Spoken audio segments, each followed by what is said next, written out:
This channel does not promote any violent, harmful, or illegal activities. All content provided by this channel is meant for an educational purpose only.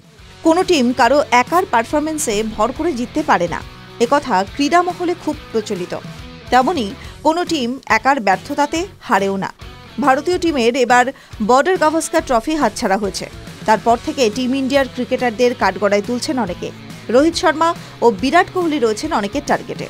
এই পথে অবশ্য হাঁটছেন না জোড়া বিশ্বকাপ জয়ী যুবরাজ সিং। সংবাদ সংস্থা পিটিআইকে যুবরাজ সিং ভারতের বর্ডার গাভাস্কার ট্রফি হারের পর তার অনুভূতি নিয়ে জানিয়েছেন।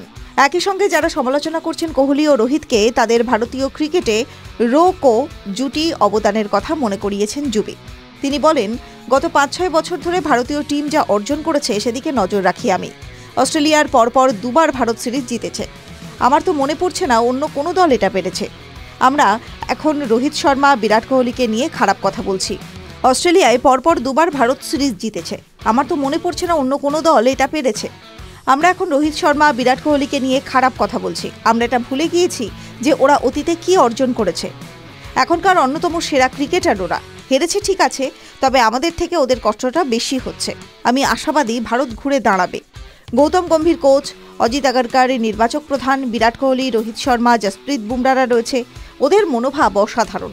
ওরা সিদ্ধান্ত নেবে যে ভবিষ্যতে ভারতীয় ক্রিকেটের কি হবে। খুব বড় বিষয় এটা। আমি অতীতে এমন কখনো দেখিনি যে কোনো অধিনায়কের ফর্ম ভালো নয় আর তিনি দলের বাইরে চলে গেলেন। রোহিতের মহানতার প্রমাণ দেয় এটা, যে নিজের থেকে দলকে এগিয়ে রেখেছে ও। অসাধারণ অধিনায়কও।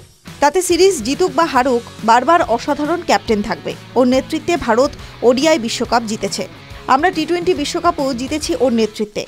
আমার মতে এই সিরিজের হারের থেকে দেশের মাটিতে হওয়া নিউজিল্যান্ড সিরিজে ৩-০ হারটা বেশি কষ্টকর। ওটা গ্রহণযোগ্য নয়।